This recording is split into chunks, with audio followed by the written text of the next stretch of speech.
Watched my best friend get tangled in a marriage filled with secrets and turmoil, leaving me to question my role in their falling apart. I'm a 28-year-old woman, and from 2021 to 2023, I was in a relationship that ended last December due to family issues. The breakup was mutual, we didn't even consider the idea of getting back together. Still, I couldn't ignore the struggles his family went through after we split up. His mother suffered a severe medical emergency and ended up needing an amputation. Throughout this ordeal, I was there, supporting them in every way I could. Not long after his mother was discharged from the hospital, my ex broke his leg, and once again, I stepped in to help. I did what felt right. As things finally settled down for his family, they started floating the idea of reconciliation. I declined, politely, but firmly. At that point, I knew I wasn't in the right headspace to try again. I realized that joining a family that had repeatedly treated me poorly would probably never be healthy for me. Despite all this, my ex and I have stayed close, truly close, as friends, not partners. There are no dates, no flirting, no physical affection between us. Instead, we spend time together platonically. I go over to his family's house for card game nights, and we all go out to dinner sometimes. He occasionally stays over at my place. He has his own separate room, but mainly because my house is big and sometimes it's just easier that way. He has a healthy relationship with my parents and my best friend. We're part of each other's lives in a stable, supportive way. Our social and professional circles are so intertwined that staying connected just felt natural. We both work at the same company, and sometimes he gives me a ride to or from work. He's a regular at my game nights, and our friends overlap so much that we're always running into each other. The breakup itself was peaceful. Neither of us betrayed the other, there was only the pain that came from our families tearing us apart. Not long ago, I went on a long drive with someone I'd been in an on and off relationship with before. I mentioned my ex, and he was surprised at how much time I still spent with him. It forced me to step back and really look at myself from the outside. Most of my friends have told me that they admire my ability to preserve what we had, even without romance. They tell me they lost their best friends when their relationships ended, and they wish they could have kept something like what we have.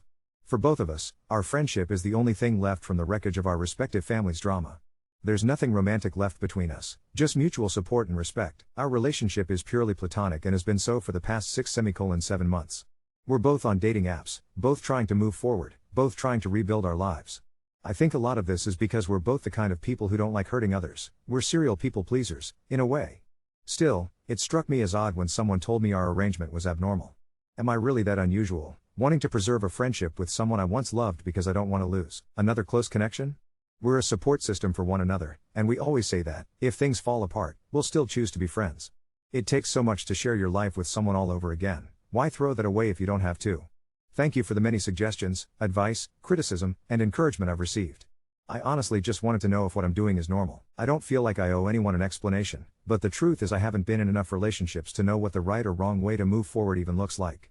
In my circle of friends, there are 2 other couples who broke up, found new partners, and we all socialized together. No one ever brings up the past or makes things awkward. Maybe that's why I assumed my situation was simply another healthy way of moving on. Both my ex and I continue to use dating apps and actively seek new relationships. The reason we've kept our friendship alive is because we work in the same department, hang out in the same group, and neither of us wanted to divide the people we care about. We didn't break up due to betrayal, our families simply refused to accept us as a couple, and that rejection has left scars on both of us. Our families have abused us, insulted us, and demanded we cut ties with each other. I won't even get into the worst of what was said and done, the pain still feels raw. We could have run away, started over in new cities, taken new jobs, and tried to move on without each other. But instead, we sat down like adults and asked ourselves if our relationship was worth sacrificing our parents for. The answer was no from both of us. That day, we made a silent pact not to revisit the question again. I can honestly say that I no longer have romantic feelings for him. He doesn't for me, either. We're on dating apps, trying our best to meet new people and move forward. From everything I've heard and seen, I believe that, over time, all of this will dissolve naturally. For now, we're just 2 lonely, overworked people doing the best we can to patch up our lives and be okay with the way things are. As time passes, we'll drift into our own worlds, and our communication will probably slow down, maybe even fade away. When his mom was in the ICU, I was right there by her side. When my pet was in the ICU, he was there for me. When he broke his leg, I helped him through recovery. When I caught dengue, he was the one who helped me. We are good people. It's easy to say just cut someone off and move on, but both of us were raised to look out for those we care about, no matter what. Update 1. From the very beginning, it was obvious that romance was never on the table for us. One major reason was the divide between our castes. He belongs to a higher caste, I come from a lower one, and he always said he could only marry someone from his own background. I understood and respected that, and so what we built instead was a deep, vibrant friendship rooted in all the things we shared in common. As time went on, that connection only grew stronger. By 2020, we'd even become flatmates, sharing an apartment but with our own rooms, and those years only cemented the strength of our bond. Late 2021 marked a shift for me. I began dating someone but decided to keep it a secret. My career was skyrocketing, and I didn't want any distractions, or the endless questions from others, while I was so focused. Sure, I dropped hints to Kay that I was seeing someone, but I didn't outright tell him until about 3 or 4 months in. The truth is, I was haunted by the ghosts of failed relationships, terrified of opening up before I was certain. When I finally told Kay, he was clearly hurt that I hadn't trusted him sooner. But somehow, after that rocky start, we turned this dynamic into gold, my ex, Kay, and I became a trio that just made sense. We were together all the time, totally in sync as a group. Then, 2023 changed everything. Kay met a woman through a matrimonial site, and in just 3 meetings, they got engaged. She seemed tailor-made for him, matching his interests down to the tiniest detail: cooking, music, favorite shows, everything. He was absolutely enchanted, but I only discovered their engagement by accident, when I saw a ring at our apartment. When he finally did tell me, he admitted he felt pressured, but I just wished him well and didn't pry into his reasons. I met his fiancée afterwards, and at first, we seemed to hit it off. But that honeymoon was short-lived. Suddenly, she put up walls and refused to see me unless Kay was present. It was strange, but I chose not to dwell on it. Then my world took a nosedive. My own engagement ended, I underwent a difficult surgery, was in and out of therapy, drowning in medication, and living alone in my house. Riddled with pain, I found myself unable to socialize, slipping into that people-pleaser cycle, believing I could only reach out when everything about me was okay. So I withdrew from her, promising myself I'd reconnect when I felt stronger. At the same time, I sensed that Kay had stepped into a new phase, and everything I was reading, from social media to advice columns, told me I needed to give them space. I deliberately stopped hanging out with him alone, avoided overnight visits, and canceled any travel plans, not wanting to be a third wheel or, worse, a threat to their new marriage. But the truth is, his wife has nothing to fear from me. She's smarter, more attractive, richer, and more accomplished in every way. Compared to her, I'm no competition, so why would she ever feel threatened? Still, no matter what I did, things kept unraveling. When I would drop my pet off at their place before therapy sessions or doctor visits, she'd ask me to stay and chat, but I was so pressed for time I rarely could. She took that as a slight, assuming my avoidance was intentional, when in reality, I was barely hanging on. Everything came to a head around Kay's birthday. I reached out to his wife to coordinate a celebration. She shut me down, insisting she would handle it and I'd hear from her if I was invited. It felt awkward, but I backed off. My ex and I, since we weren't included, decided to hang out together instead. When Kay discovered there were no plans for his birthday, he was genuinely upset. His wife called us while we were out, and we had to admit where we were.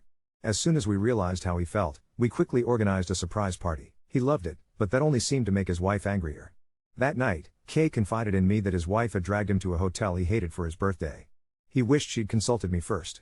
And this was far from the first time he'd vented. Turns out, she'd pretended to love all his interests during their courtship but had since dropped the act. He confessed to feeling trapped by a mistake, frustrated as she started spelling out the rules: no more helping me or my ex, no more time spent with anyone but her.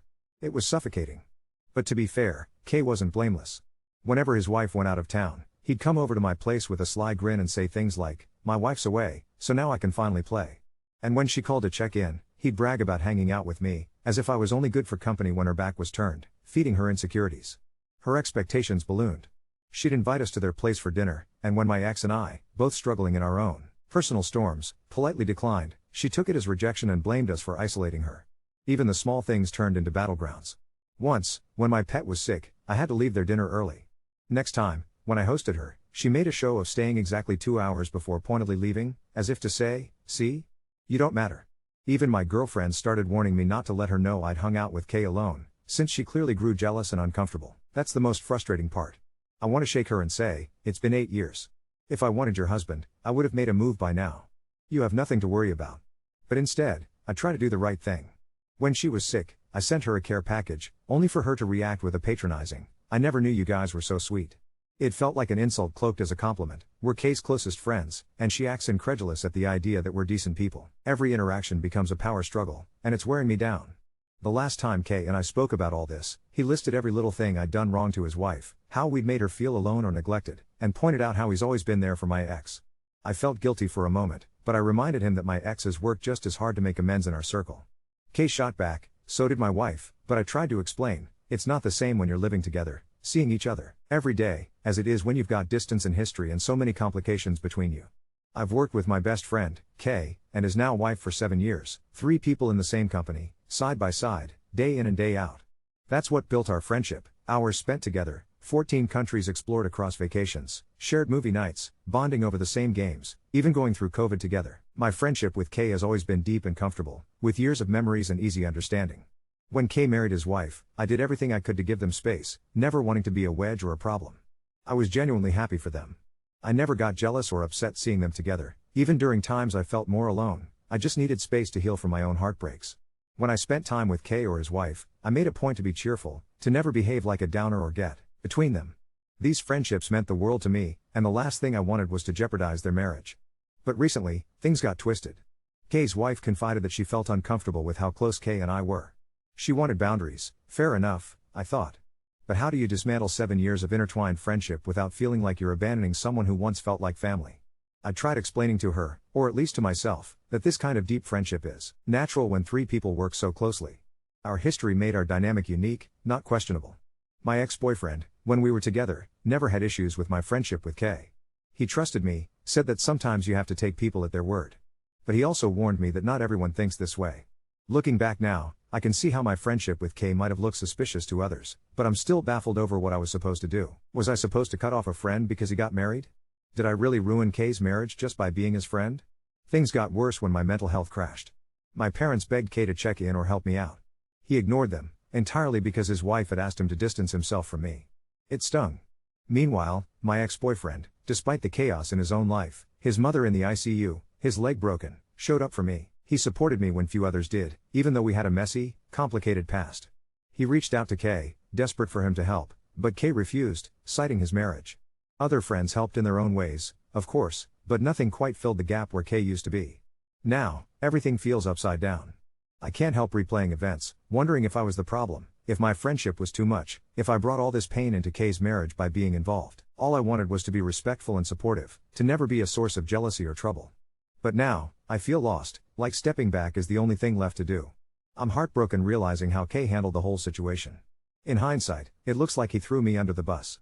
He talked badly about his wife to me to keep me close, and talked badly about me to his wife to stay on her good side.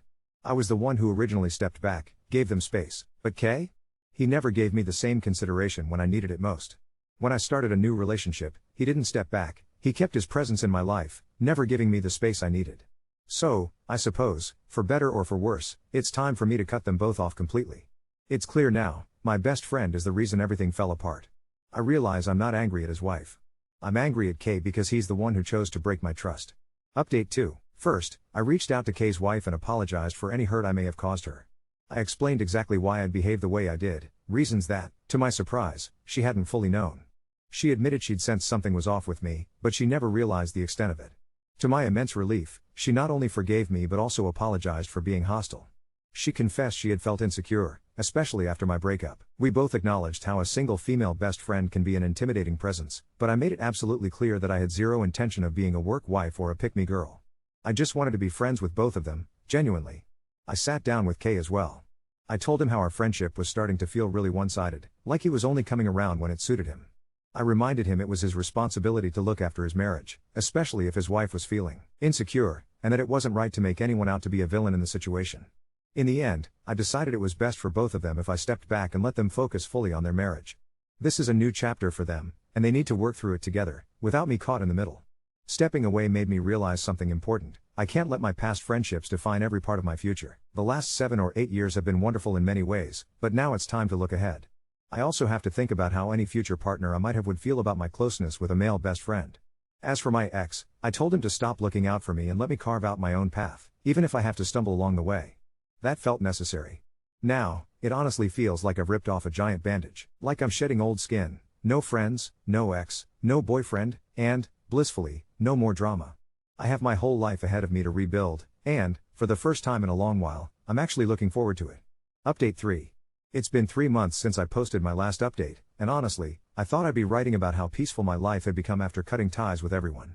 Instead, I'm sitting here at 2 a.m., shaking as I type this because everything has completely imploded in ways I never saw coming. Remember how I said I was looking forward to rebuilding my life? Well, the universe had other plans. About 6 weeks after I stepped back from Kay and his wife, I started getting these weird messages on Instagram from an account with no profile picture.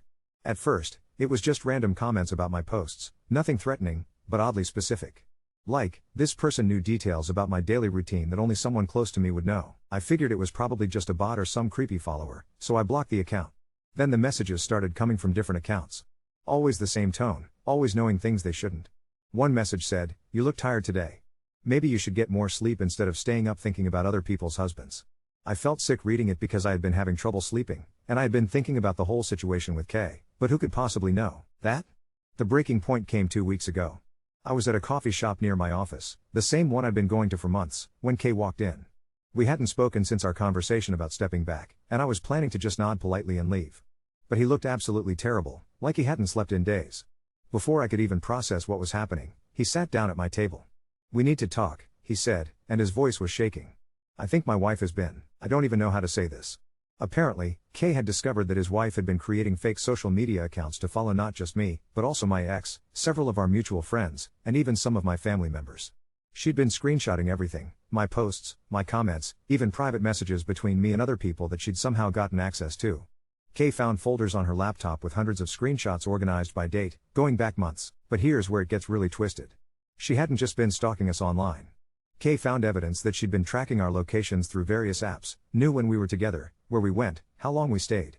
She even had detailed notes about our interactions at work, things she couldn't have known unless she was getting information from someone else in our office.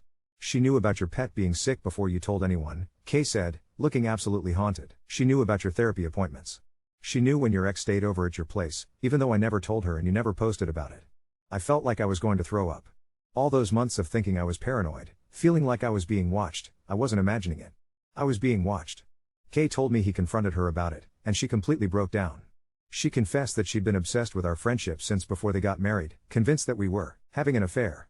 She'd hired someone to help her access my private messages and had been paying a mutual acquaintance at work to report back on my activities. When I think about who it could be, I feel sick all over again because it means someone I trusted has been feeding her information for months. But the worst part? She'd been manipulating situations to make me look bad. Remember Kay's birthday disaster? She'd deliberately not made plans, hoping Kay would be upset and blame me and my ex for not organizing anything. When we did organize the surprise party, she felt like her plan had backfired. Those times when she'd invite us over and we'd decline because we were struggling with our own issues? She'd been setting us up to reject her so she could play the victim to Kay. "I don't know how long this has been going on," Kay said, tears in his eyes. "I don't know what's real anymore. She's been feeding me information about you and your ex, making me think things that weren't true. I said terrible things to you based on lies she told me. I wanted to be angry at him, but honestly, I just felt empty. We'd both been manipulated by someone we trusted." Kay told me he'd asked his wife to move out temporarily while they figured things out, but she'd refused, saying that if he chose me over her, she'd make sure everyone knew about our affair, even though there never was one. Then, 3 days ago, everything escalated.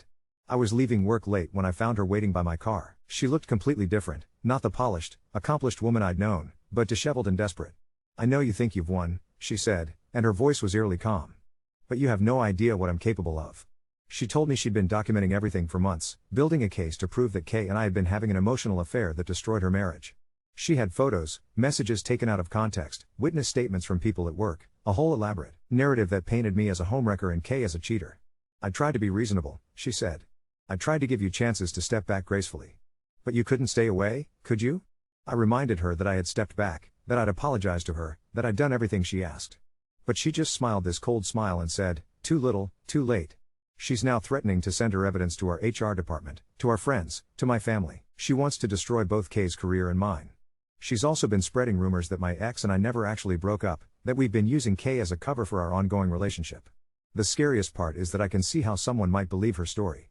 We did spend a lot of time together. I did maintain close friendships with both Kay and my ex. Without context, some of her evidence could look suspicious.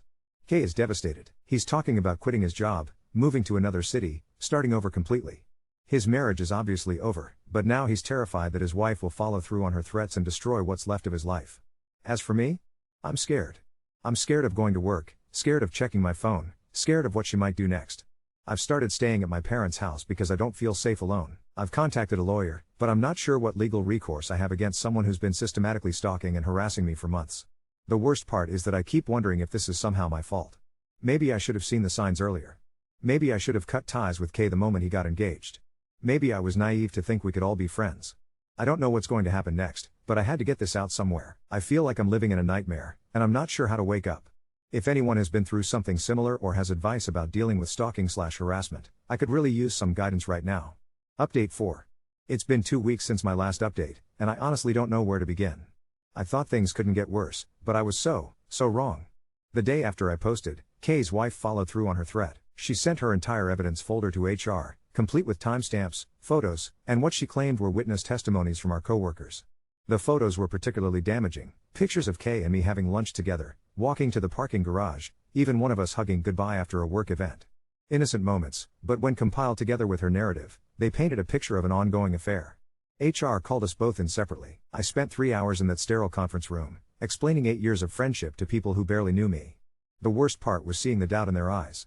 Even when I showed them my dating app conversations and texts with other guys, I could tell they weren't entirely convinced. Kay's interview apparently went even worse. He was so shaken by everything that he could barely form coherent sentences. We're both on administrative leave pending a full investigation. In our industry, this kind of scandal can end careers. Even if we're cleared, the rumor mill has already started churning. But here's where everything took a turn I never saw coming. 2 days into our suspension, I got a call from my ex. He was breathless, talking fast like he does when he's excited or panicked. "You need to meet me right now," he said. "I found something about Kay's wife, and you're not going to believe it." We met at a small cafe across town, somewhere I was sure she couldn't track us. My ex looked like he hadn't slept, but there was this manic energy about him that I recognized from our college days when he'd get obsessed with solving puzzles. "I've been doing some digging," he said, pulling out his laptop. "Remember how you said she seemed to know everything about everyone?" I started wondering how deep this really went. What he'd found made my blood run cold. Kay's wife hadn't just been stalking me, she'd been systematically gathering information about dozens of people in our social and professional circles for over a year.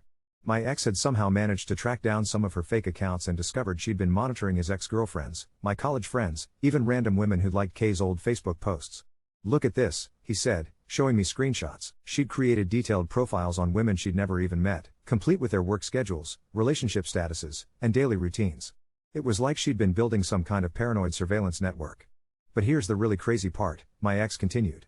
"I think she's done this before." He'd managed to contact Kay's ex-girlfriend from college, someone I'd never even heard of. Apparently, their relationship had ended abruptly during their final year, and the ex had always suspected Kay's current wife, who was just a friend back then, had something to do with it. She was always around, Kay's ex had told my ex over the phone. Always asking questions about our relationship, always showing up places we'd be. When Kay and I broke up, she was the first person there to comfort him. I thought it was suspicious then, but Kay said I was being paranoid. The pattern was becoming clear. Kay's wife had been orchestrating situations for years, positioning herself as the solution to problems she'd helped create. But we were about to discover something even more disturbing. 3 days later, I was at my parents' house when I got a frantic call from Kay. His voice was shaking so badly I could barely understand him. "She's gone," he said. "She cleaned out our bank accounts and disappeared." But that's not the worst part. I found her journals. Kay had come home to find their apartment half empty and a stack of notebooks left deliberately on the kitchen table. The journals detailed her obsession with him dating back to college, including elaborate plans to eliminate threats to their relationship. My name appeared hundreds of times, along with detailed strategies for driving wedges between Kay and anyone she perceived as competition. But the entry that made Kay call the police was from just after their wedding. She'd written, "Phase 1 complete. Kay is mine now. Time to eliminate the remaining obstacles permanently." My name, first, then, my ex's name. "They won't see it coming. There are pages and pages about you," Kay said, his voice breaking. "Plans about how to destroy your reputation, get you fired, maybe even. I can't even say it. I think she's been planning to hurt you this whole time." I felt the room spinning. Where is she now? Nobody knows. She took her car, emptied our accounts, and vanished. I've given everything to the police, but they say since she hasn't actually done anything violent yet, they can only issue a bolo alert. The next few days were a blur of police interviews, security consultations, and sleepless nights. My parents installed a security system, and I found myself jumping at every unexpected sound. Then, 5 days after she disappeared, she made contact. I was staying late at my parents' house, helping my mom with some paperwork, when my phone rang. Unknown number. "Hello," my name, her voice was sickeningly sweet. "Miss me?" My hands were shaking so badly I could barely hold the phone. "Where are you? What do you want?" "I want you to know that I'm not done with you. You destroyed my marriage, and now I'm going to destroy your life. But I'm going to take my time with it. I'm going to make you suffer the way you made me suffer." The call lasted less than a minute, but it was enough. The police traced it to a burner phone somewhere in the next state over. But here's where everything gets truly twisted, and I'm still processing this myself. Yesterday, my ex called me with news that changed everything I thought I knew about this situation. He'd been continuing his own investigation, trying to trace Kay's wife's movements, when he discovered something that made both of us question everything. "I found her," he said, but his voice was strange. "But you're not going to like where she is." Kay's wife hadn't disappeared randomly. She'd gone to stay with someone we both knew. Someone who'd been feeding her information about me for months. It was my ex's brother. The same brother who'd been supportive during our breakup, who'd helped me through my surgery, who'd been at family dinners and game nights. The brother I'd trusted with details about my daily life, my therapy appointments, my fears about the situation with Kay. "He's been in love with you for years," my ex said, sounding sick. "And apparently, so has she been with the idea of destroying you. They've been working together." The betrayal hit me like a physical blow. Not only had I been stalked and manipulated by Kay's wife, but my ex's own brother had been helping her do it. Someone I'd considered family had been systematically feeding information to someone who wanted to hurt me. "There's more," my ex continued. I confronted him.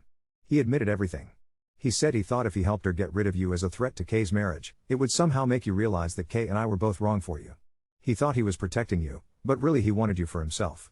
I couldn't speak. The past year suddenly made terrible sense. How Kay's wife always seemed to know things, how she'd known about private conversations, how she'd been able to time her manipulations so perfectly. "He's been obsessed with you since we were teenagers," my ex said quietly. "I never saw it. I'm so sorry. I brought him into your life, into your space, and he used that to hurt you. Now I'm sitting here, realizing that the nightmare I thought was ending has actually revealed itself to be much deeper and more complex than I ever imagined." Kay's wife and my ex's brother are apparently together now, bonding over their shared obsession with controlling my life. The police have been informed, but since they're in another state and haven't technically committed any crimes yet, there's little they can do beyond documenting everything. I don't know what comes next. I don't know if I'll ever feel safe again. And I definitely don't know if I'll ever be able to trust my own judgment about people again. All I know is that this story is far from over. Réessayer Claude Pout faire des erreurs. Assures vous de vérifier ses réponses.